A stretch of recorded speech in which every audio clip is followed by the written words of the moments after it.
Good morning dear students. Gayatri Vidya Mandir Sanchore के YouTube channel पे आप सभी का एक बार फिर से स्वागत है। हम यहाँ पे क्लास 12th का जो सब्जेक्ट इंग्लिश है, इसके जो राइटिंग पार्ट है उसको सीख रहे हैं, जिसमें हमने अभी प्रारंभ किया है लेटर राइटिंग।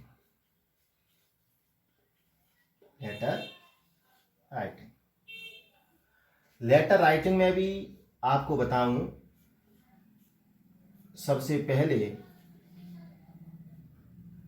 जो हमने लेटर लिया है वो है job application letter. How to write a job application letter. एक जॉब एप्लीकेशन लेटर को किस प्रकार लिखा जाता है, ये मैं आपको पिछले वीडियोस में समझा चुका हूं। फिर भी हम एक बार उसको रिकॉल कर लेते हैं, हम समझ लेते हैं। कुछ बच्चे हो सकता है नए जुड़े हों। मैंने आपको बताया था कि सबसे पहले आप सेंडर एड्रेस अर्थात भेजने वाले का पता लिखते हैं। उसके बाद यहाँ पे एक लाइन जो है आप लीव करेंगे, उसको क्विट करेंगे, आप एक लाइन छोड़ते हैं और यहाँ पे आप लिख देते हैं डेट। तो ये जो पोर्शन है ये तो हो जाता है, आपको बताया, सेंडर्स एड्रेस। और ये वाला जो हिस्सा है वो हो जाता है डेट का। उसके बाद आपसे मैंने कहा था कि एक लाइन आपको एक बार पुनः यहाँ पे छोड़ देनी है और उसके बाद यहाँ पे जो आप लिखते हैं वो हो जाता है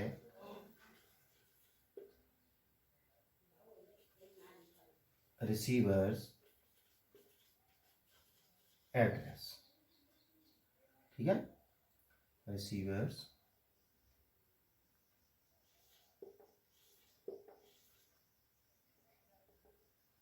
CEI।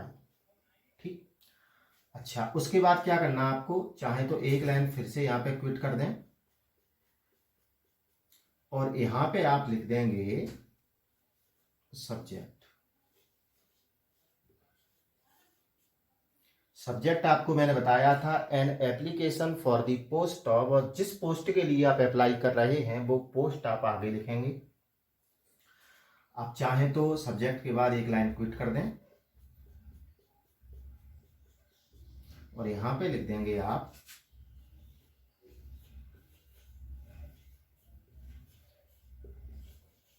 सैल्यूटेशन यानी अभिवादन।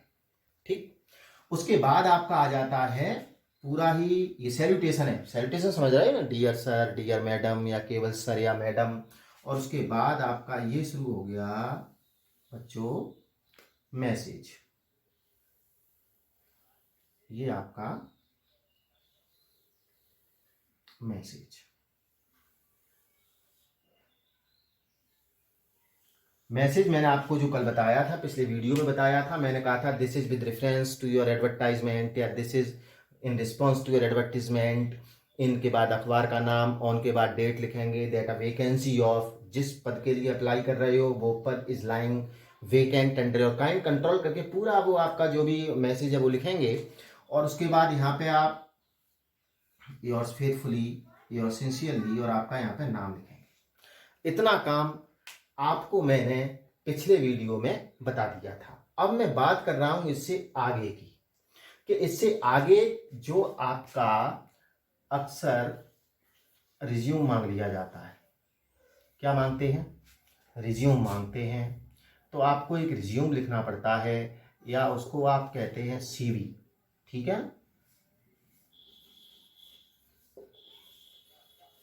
Curriculum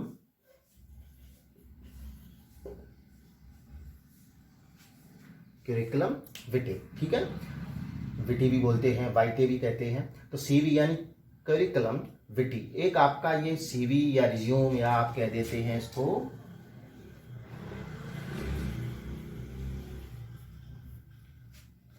biodata. ठीक है ना, पर्सनल डिटेल जो होती है, ये मोस्टली केसेस में जब भी जॉब एप्लीकेशन लेटर होता है तो ये आपका रिज्यूम कह सकते हैं, सीवी या करिकुलम विटी कह सकते हैं या बायोडेटा कह सकते हैं, ये मांगा जाता है।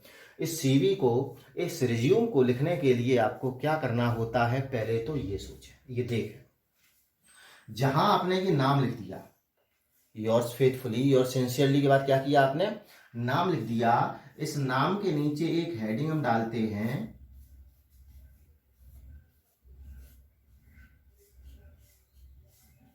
एनक्लोज्ड।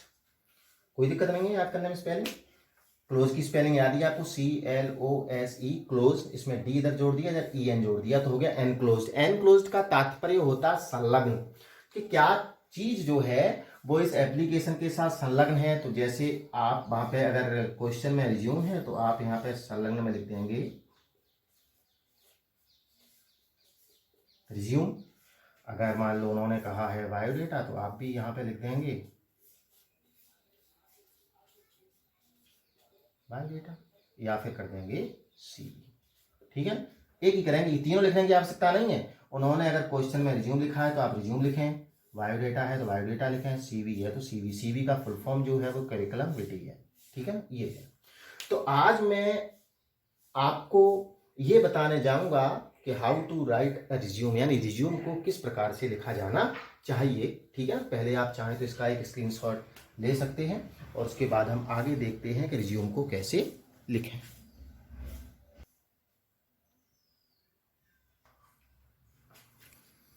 हाँ, तो अब देखते हैं हम रिज्यूम। तो हम क्या करते हैं, सबसे पहले तो जो पेज होता है उस पेज के बीच में जो आपकी हेडिंग है वो लिख देंगे। अगर मान लो वहां पे रिज्यूम है तो आप भी यहाँ लिख देंगे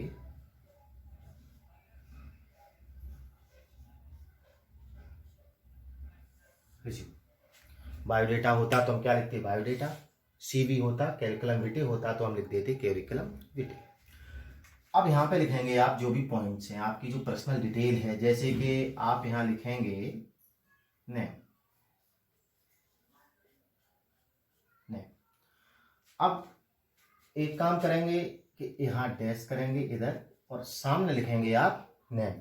ठीक है ना, और नेम आपका जो कि क्वेश्चन में दे रखा होता है, या योर्स फेथफुली के, योर्स सिंसियरली, योर्स ट्रूली के नीचे जो भी नाम लिखा हुआ है वो नाम आपका यहाँ पे आ जाएगा। अभी हम कुछ एग्जाम्पल लेंगे उसमें, उसको और देख लेंगे।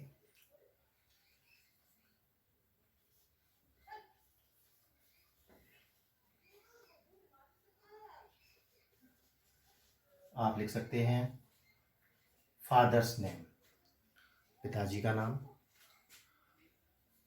आप लिख सकते हैं इसमें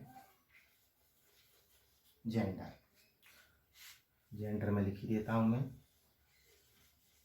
ठीक है, कोई बॉय है तो आप मेल लिख दें, और अगर गर्ल हो तो आप फीमेल लिख दें। ठीक है ना, एक ही लिखना है। अगर मान लड़के का नाम है और फेथफुली के बाद तो आप मेल लिख दें, बॉय के लिए मेल और गर्ल के लिए आपका आ जाएगा फीमेल। ठीक है, ये लिख देंगे। उसके बाद आपका इसमें आ जाता है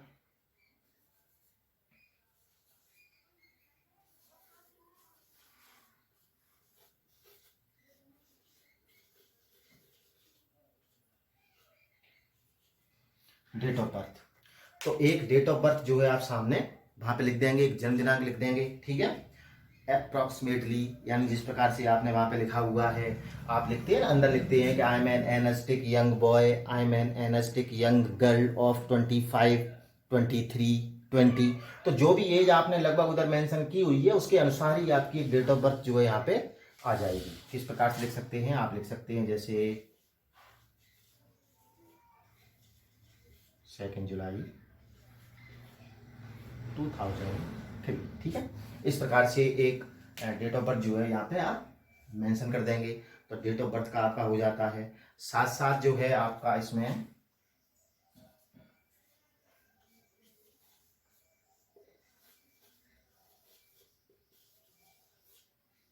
नेशनैलिटी, राष्ट्रीयता, तो इसमें तो क्या लिखेंगे आप, इंडियन लिखेंगे। ठीक है,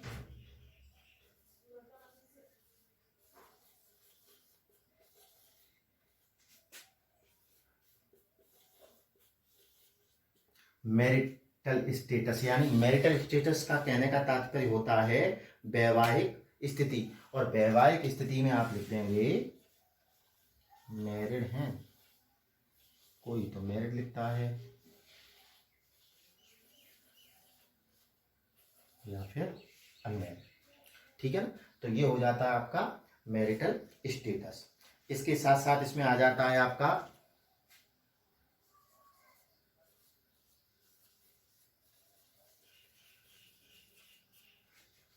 परमानेंट एड्रेस, ठीक है ना।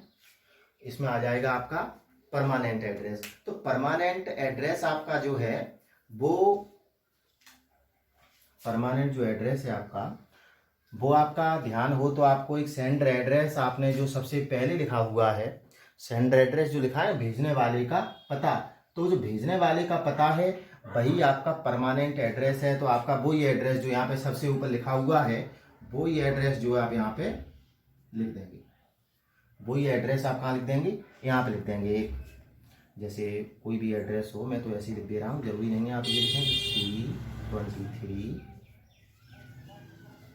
प्रताप नगर जेड, ठीक है ना। जो भी एड्रेस होगा वो एड्रेस लिखेंगे। ये चीज़ें जो है जरूरी नहीं ये लिखें, ये मैन लिख सकते इंडियन, तो ये आप लिखेंगे ये आप, ठीक है ना, मेल फीमेल में से एक लिखेंगे। ये एड्रेस तो आपका जो भी सेंडर एड्रेस है वो आएगा। इसके साथ साथ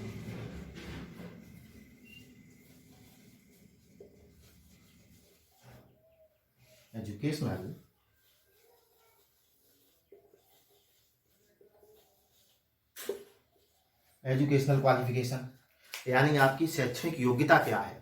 उस शैक्षणिक योग्यता के लिए आप जब भी क्वेश्चन आएगा तो उसमें जिस पद के लिए आपसे एप्लीकेशन मांगा गया है उस पद के अनुसार आपकी योग्यता होगी। मान लो टीचर है तो कोई पीजी होगा, ठीक है ना।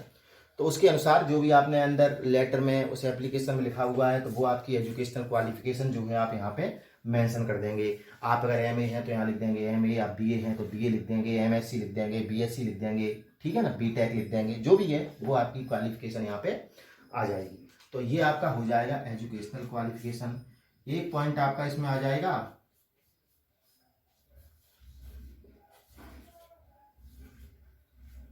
एक्सपीरियंस, एक्सपीरियंस यानी अनुभव। अब एक्सपीरियंस के लिए आपने क्या किया है कि एक्सपीरियंस को आपने अंदर एक सेंटेंस लिखा है ना, वहां पे लिखा था कि I have 2 years working experience, I have 3 years 4 years, तो जो भी हो वो यहाँ लिख के और आपका क्या लिख देंगे ईयर्स, ठीक है। तो इस प्रकार से आपका एक्सपीरियंस हो जाएगा। और इसके साथ साथ इसमें आ जाता है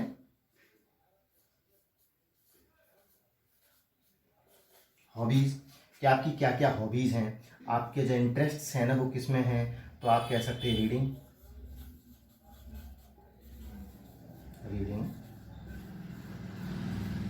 बुक्स, ठीक है ना, रीडिंग बुक्स यानी किताबों को पढ़ने में।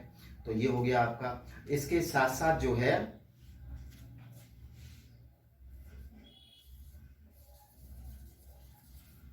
सैलरी एक्सपेक्टेड, सैलरी यानी जो वेतन है वो कितना एक्सपेक्टेड है, तो वो भी आप लिख सकते हैं। आप लिख सकते हैं कि 20,000 पर मंथ, आप लिख सकते हैं 40,000 पर मंथ, ठीक है ना, जो भी है। जैसे मान लिख दिया आपने,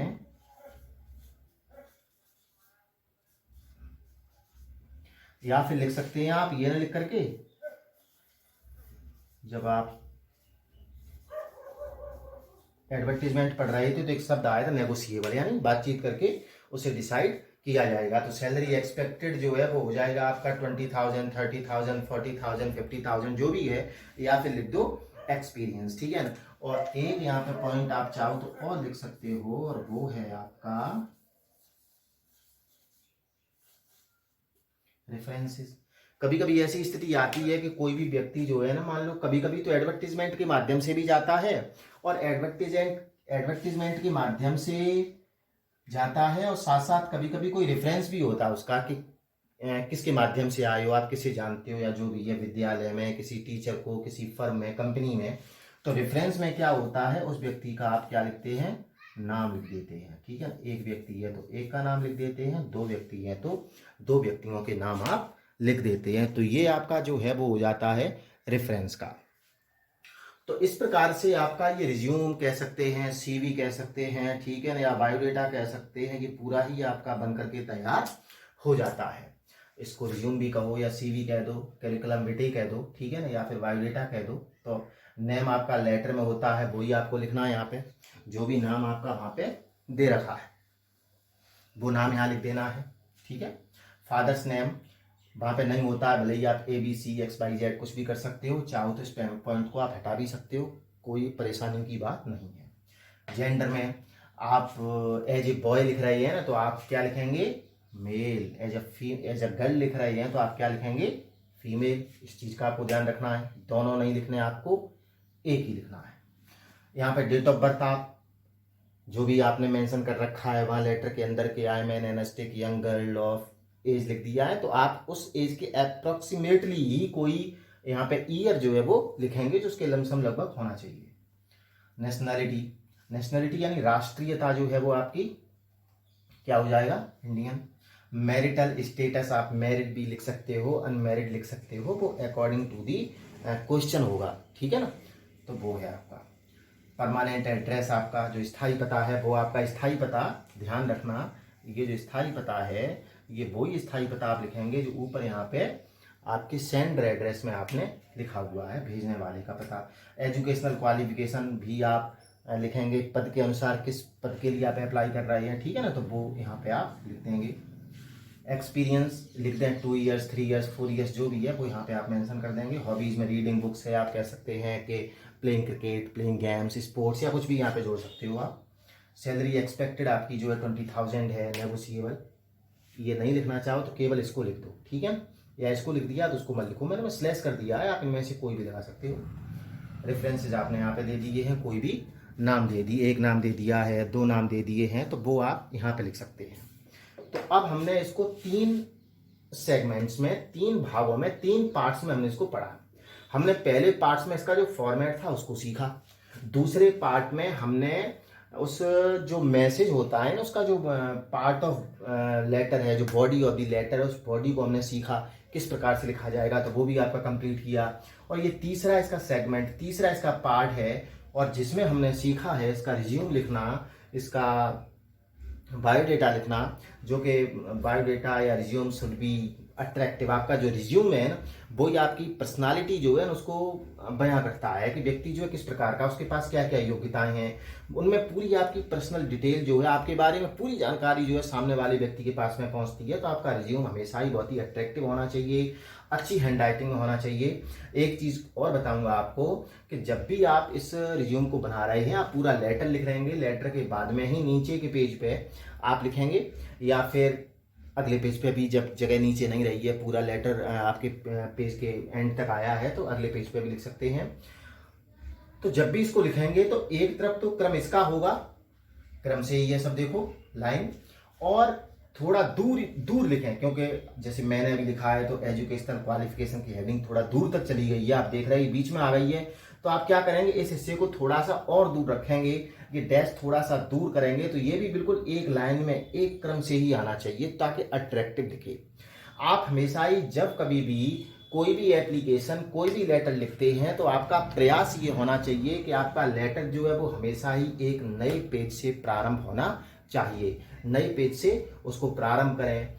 और लेटर में मैं तो राइटिंग पोर्शन जो पढ़ा रहा हूँ, मैं आपको हर बार एक बात बताता हूँ कि जब भी आप राइटिंग पार्ट करते हैं, चाहे तो एडवर्टीजमेंट को लिख रहे हो, चाहे आप नोटिस को लिख रहे हैं, चाहे आप रिप्लाई राइटिंग को लिख रहे हैं, या आप लेटर राइटिंग कर रहे हैं, आप रिपोर्ट कर रहे हैं, कुछ भी काम कर रहे हैं, आपका ये कार्य जो है बहुत ही क्रिएटिव होना चाहिए, बहुत ही रचनात्मक होना चाहिए। मैं 12वीं क्लास के स्टूडेंट्स के लिए बताना चाहूँगा कि 12th क्लास में वही स्टूडेंट अच्छे अंक अर्जित करते हैं। मैं तो पिछले कई वर्षों से देखता आया हूँ, काफ़ी एक्सपीरियंस मैंने प्राप्त किया है, और मैं देख रहा हूँ कि प्रत्येक वो बच्चा जो बच्चा राइटिंग पार्ट में जिसे महारत प्राप्त होता है, जो बहुत ही अच्छा काम करता है, निश्चित रूप से उसके अंक जो अंग्रेजी विषय में बहुत अच्छे आते हैं।